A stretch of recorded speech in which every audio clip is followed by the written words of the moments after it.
को समझ लेना चाहिए कि उत्तर प्रदेश में मुसलमान की जन्मभूमि, कर्मभूमि और मरण भूमि सबकी सब भारत है। तुम्हारे कहने से इस देश का मुसलमान पाकिस्तानी नहीं हो जाएगा, तुम्हारे कहने से इस देश का मुसलमान देशद्रोही नहीं हो जाएगा। से दो चीज़ें डिलीट होनी चाहिए, एक तो बीजेपी और दूसरी गोदी मीडिया। ये हिंदू मुस्लिम खत्म हो जाएगा। जिस दिन ये चीज़ खत्म हो जाएगी, मुझे बताओ ये हिंदू मुस्लिम का विवाद खड़ा कब हुआ? होली में सीओ अनुज चौधरी के बयान पर। उससे भी पहले कब खड़ा हुआ?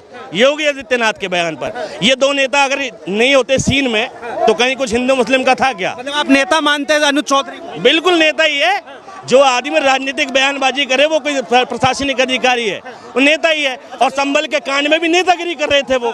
भाई संभल के कांड में मैं कोई व्यक्ति नहीं मान सकता इतनी बयानबाजी के बाद कि उस व्यक्ति ने धमकाया नहीं होगा वहाँ के मुसलमानों को। हमारे प्रधानमंत्री तो इतने भोले, कहानी सुनी थी मैंने बचपन में।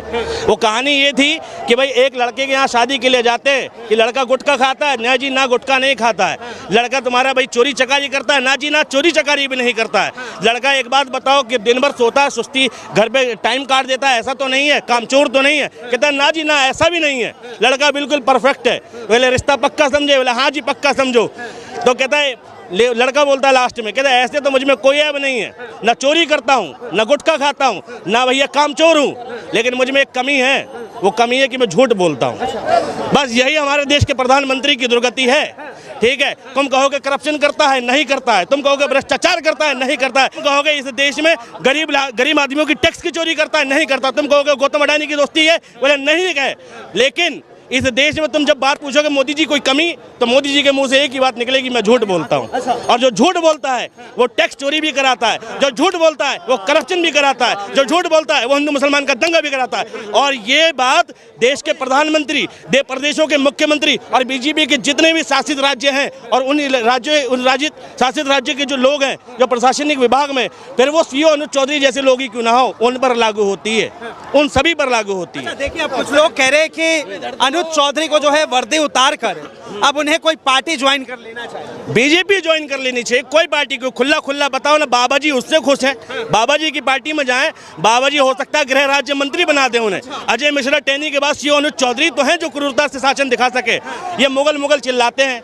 मुगलों के बारे में मैंने ये सुना है कि जो जंगीज खान है, हर 100 आदमी में एक उसका डीएनए है। ठीक है, और मुगलों की प्रवृत्ति ये थी कि भाई पृथ्वीराज चौहान के बारे में और बाबर के बारे में ये पढ़ा है कि 9 बार युद्ध हराया बाबर को, और पृथ्वीराज चौहान ने माफ कर दिया। हमारे देश के राजा, चाहे महाराणा प्रताप हो, छत्रपति संभाजी महाराज हो, छत्रपति शिवाजी महाराज हो, इस देश के राजा मानसिंह हो, कोई भी हो, सब में चैरिटी थी अपने दुश्मन को बर्दाश्त करने वाली, अपने दुश्मन के साथ सौहार्द निभाने वाली। मुगलों में नहीं थी और बीजेपी में भी नहीं है।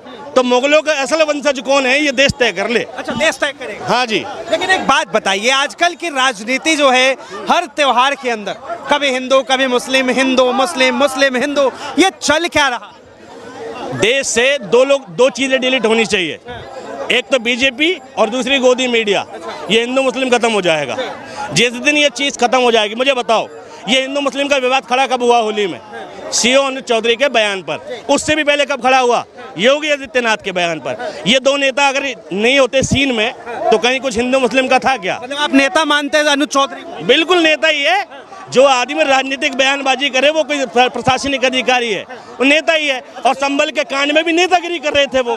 भाई संभल के कांड में मैं कोई व्यक्ति नहीं मान सकता इतनी बयानबाजी के बाद कि उस व्यक्ति ने धमकाया नहीं होगा वहाँ के मुसलमानों को। लेकिन उत्तर प्रदेश के मुखिया के ऊपर भी आरोप लगे, जिस तरह से उन्होंने बयान दिया कि उर्दू पढ़ाकर आपके अपने बच्चों को कठमुल्ला बनाना चाहते हैं, कठमुल्लेपन की तरफ लेकर जाना चाहते हैं।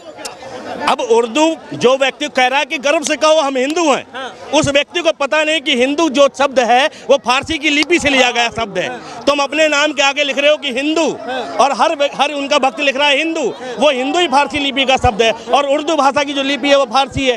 तो जो तुम्हारे नाम का धर्म का रिप्रेजेंटेशन है वो उर्दू के बिना अधूरा है। उर्दू के लिए तो बहुत पहले इकबाल असार ने कह दिया हो कि उर्दू है मेरा नाम, मैं खुसरो की पहेली, मैं मीर की हमराज हूँ गालिब की सहेली। क्यों मुझको बनाते हो तखय्युल का निशाना, मैंने तो कभी खुद को मुसलमान नहीं माना, अपने ही वतन में हूँ मगर आज अकेली, उर्दू है मेरा नाम, मैं खुसरो की पहेली। सीधी सी बात कह दी इकबाल असार ने कि भाई मैं अपने वतन में भी इस तरीके से ट्रीट करी जा रही हूँ जैसे मैं इस वतन की हूँ ही नहीं। और उर्दू और मुसलमान बीजेपी की सरकार में सेम स्थिति में है, वतन के, मगर ट्रीट ऐसे ही हो रहे हैं जैसे इस वतन के ना हो। तो ये समझने की बात है। लेकिन ये बताइए, उर्दू पढ़ने से जो है कठमुल्ला कैसे कोई बन सकता है? उर्दू तो तहजीब की ज़ुबान है, ठीक है, उर्दू कबूल करो। उर्दू कोई बाहर की भाषा नहीं है, मेरठ में जन्मी भाषा है और पाकिस्तान ने उर्दू का इंपोर्ट किया है। हम अपनी भाषा को बाहर बेच कर भी देश में अपना नहीं सके, दूसरों ने अपना लिया।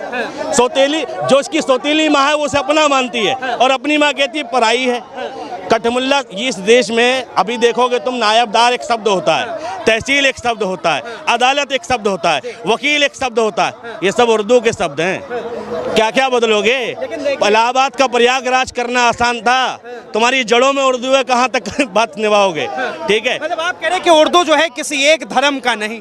हाँ बिल्कुल भाई, मुल्क की शान है उर्दू, देश की आन बान शान है उर्दू। अगर तुम बात करोगे उर्दू की, तो ये तो उत्तर प्रदेश के सीएम को पता होना चाहिए कि उनके कार्यालय के अंदर 60% काम उर्दू लिपि में चलता है, उर्दू भाषा में लिखा जाता है। आधे 60% कार्यालयों के जो नाम है वो उर्दू में, ये पता होना चाहिए।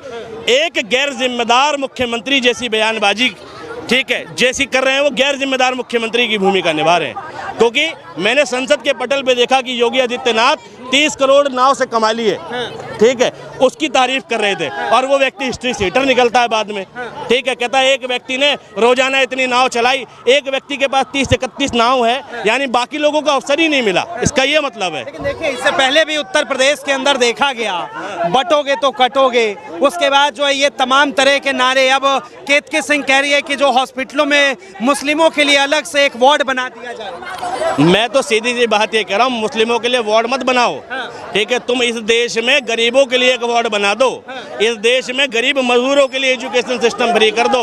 मुस्लिम की बात क्यों करते हो? तुम हिंदू समुदाय के लिए तो कुछ कर पाओ, तुम इस देश के बहुसंख्यकों के लिए कुछ कर लो। मुस्लिम तो अपने लिए कर ही लेगा और कर भी रहा है, सरकारों का समर्थन नहीं है, कुछ योजनाओं का लाभ मिलता है जो मजबूरी में मिल रहा है, वो तो सरकारों का हाथ चलता तो मुस्लिमों का नाम उससे भी काट दिया जाता है, वो तो मजबूरी है उनकी। फिर ये कहते हैं मुसलमान वोट नहीं देता, मुरादाबाद का एक गाँव था जी, वहाँ कुछ वोट थे, एक वोट मुसलमान ने नहीं दी, ऐसे कहा जाता है। फिर नितिन गडकरी किसके वोट से जीत जाता है, मुझे ये बताओ। अटल बिहारी किसके वोट से जीत जाता है, मुझे ये बताओ। बिहार के जो बीजेपी के विधायक हैं वो किसके वोट से जीतते हैं, मुझे ये बताओ। गया इलाका जो 60% मुस्लिमों का इलाका है, वहाँ से पार्षद जो है वो कैसे जीत जाता है बीजेपी का?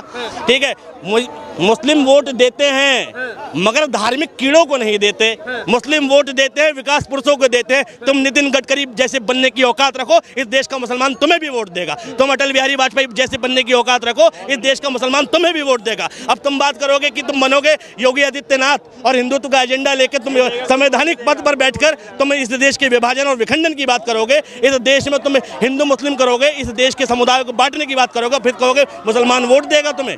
मुसलमान छोड़ो, तुम्हारे देश का हिंदू भी वोट नहीं देता, तुम्हें वोट मिलता है 35% 40%। और इस देश में वोटर्स जो है वो 80-90% वोट पड़ते हैं, ठीक है, टोटल वोट गिनती है, लेकिन वोट पड़ते हैं 60%। तो 60% में तुम 35% से जीतते हो। बात बताइए, ये जो है दो समुदायों के बीच धीरे धीरे ये चिंगारी लगाने की कोशिश कौन कर रहा है? अंधभक्त। अच्छा, ये अंधभक्त है, ये जो चिंगारी लगा रहे हैं। मैंने बार बार कहा ना, योगी और मोदी खतरनाक नहीं है, खतरनाक है उनके अंधभक्त। एक पुलिस सुपरस्टार नाम का व्यक्ति है, वो यूट्यूब पे, वो इंस्टाग्राम पे, यूट्यूब पे आकर में लौटता है, ठीक है, खतरनाक वो नहीं है, खतरनाक वो है जो उस पुलिस सुपरस्टार को देखकर खुश होते हैं, कहते हैं वाह पुलिस वाह। वो घटिया वो नहीं है जो बयानबाजी कर रहा है, घटिया हर वो व्यक्ति है, हर वो भारत का वासी है जो उन जैसे घटिया लोगों को सपोर्ट कर रहा है, चाहे कोई भी किसी भी धर्म का हो। इसमें बीजेपी को सपोर्ट करने वाले, बीजेपी की इस घटिया आइडियोलॉजी को सपोर्ट करने वाले चंद अंधभक्त हैं और इसमें सभी कम्युनिटी शामिल है, एक व्यक्ति विशेष, एक धर्म विशेष शामिल नहीं है। तो घटिया वो नहीं होता जो घटिया काम करे, घटिया वो होता है जो घटिया काम करने वाले का मनोबल बढ़ा दे। अंग्रेज घटिया थे, लेकिन अंग्रेजों का मनोबल बढ़ाने वाले इस देश के कुछ ही चंद लोग थे। मुगल घटिया थे, मुगलों का मनोबल बढ़ाने वाले चंद लोग थे। अगर वो चंद लोग मनोबल ना बढ़ाते तो ये देश गुलाम नहीं होता। सोशल मीडिया पर लगातार अब सवाल पूछा जा रहा है कि मुस्लिमों के लिए हॉस्पिटल अलग बनेगा, तो क्या उनके बच्चों के लिए स्कूल भी अलग खोल दिए जाएंगे? तमाम चीजें पर अब सवाल उठ रहे हैं। ये मुंगेरी लाल के हसीन सपने हैं, ये कभी नहीं होने का कि मुस्लिमों के लिए अस्पताल अलग बन जाए। मुसलमान इस देश को अपना ज़मीर मानता है और ज़मीर से वो अपना विखंडन नहीं चाहता, किसी हाल में नहीं चाहता। जहाँ इस देश का हिंदू भाई रहेगा, वहाँ इस देश का मुसलमान रहेगा।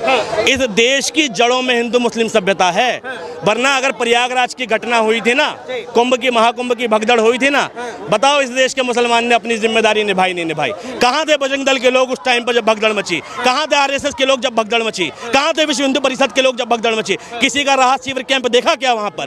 तुम अपने लोगों के काम नहीं आ रहे भैया, अपने लोगों के काम नहीं आ रहे। तुम इस देश में हिंदुओं के काम नहीं आ रहे। तुम इस देश में सिर्फ और सिर्फ राजनीति के लिए जाने जाते हो। तुम्हारी बात आएगी कि योगी आदित्यनाथ का सपोर्ट करना है तो तुम्हारी रैली पर रैली निकलेगी। तुम्हारी बात आएगी कि बीजेपी की रैली निकाली, तुम्हारी रैली पर रैली निकलेगी। भगदड़ तो बात की बात है, भगदड़ के बाद कोई अरेंजमेंट, कोई भंडारा नहीं देखा मुझे। बचाने वाला कोई भी हो, बचाने वाला तो भारतीय ही था।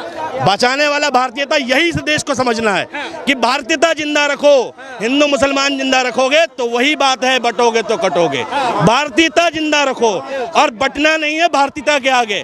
हम सब भारतीय हैं, इंडियन हैं। हमारी कर्म भूमि भारत है, जन्मभूमि भारत है और मरण भूमि भी भारत ही है। इसमें हिंदू मुसलमान का कोई विभेद नहीं है। ये इस प्रदेश, उत्तर प्रदेश के सीएम को समझ लेना चाहिए कि उत्तर प्रदेश में मुसलमान की जन्मभूमि, कर्मभूमि और मरण भूमि सबकी सब भारत है। तुम्हारे कहने से इस देश का मुसलमान पाकिस्तानी नहीं हो जाएगा, तुम्हारे कहने से इस देश का मुसलमान देशद्रोही नहीं हो जाएगा। और इस देश के मुसलमान को संपूर्णता हक है कि वो अपने धर्म की आइडियोलॉजी को माने, जुमे की नमाज को पढ़े और हर तरीके की अपनी इबादत करे।